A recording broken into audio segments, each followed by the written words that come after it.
اعوذ باللہ من الشیطان الرجیم، بسم اللہ الرحمن الرحیم۔ ناظرین، آج کا موضوع ہے اسلام میں فطرانہ ادا کرنے کے مقاصد کیا ہیں۔ حدیث مبارکہ کی روشنی میں آپ یہ سماعت فرمائیں گے۔ ابو داؤد شریف اور نسائی شریف میں حدیث مبارکہ ہے۔ اس حدیث مبارکہ کے راوی حضرت ابن عباس رضی اللہ تعالی عنہ ہیں۔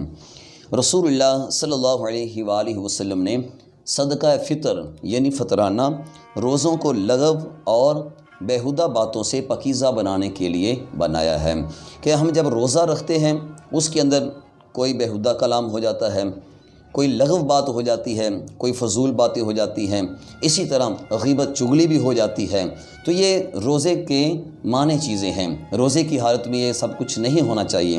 تو جب لغو بیہودہ باتیں روزے کی حالت میں ہو جائیں تو جب فطرانہ ادا کریں گے اللہ تعالیٰ ان لغو باتوں پر اور جتنا بھی ہم نے روزے کی حالت میں جو غلط قسم کی باتیں کی ہیں اللہ تعالیٰ ان سے معافی عطا فرما دیتا ہے۔ یہ پہلا مقصد۔ اور دوسرا مقصد یہ ہے کہ جب فطرانہ ادا کرتے ہیں آقا فرماتے ہیں کہ مسکین کے لیے یہ کھانے کا باعث ہے کہ عید کے موقع پر یہ فطرانہ ادا کیا جاتا ہے۔ تو اگر ایک بندے کے پاس عید کی خوشیاں وہ منانے کے لیے، عید الفطر کے اندر شامل ہونے کے لیے اگر مکمل طور پہ اس کے پاس سامان نہیں ہے، اس کی تیاری نہیں ہے، تو جو مالدار اشخاص ہیں وہ جب فطرانہ ادا کریں گے تو ایک نارمل ایک غریب آدمی وہ بھی عید کی خوشیوں میں شامل ہو سکتا ہے۔ یہ دوسرا مقصد ہے کہ فطرانہ مسکین کو خوشیوں میں شامل کرنے کے لیے اللہ تعالیٰ نے یہ رائج فرمایا۔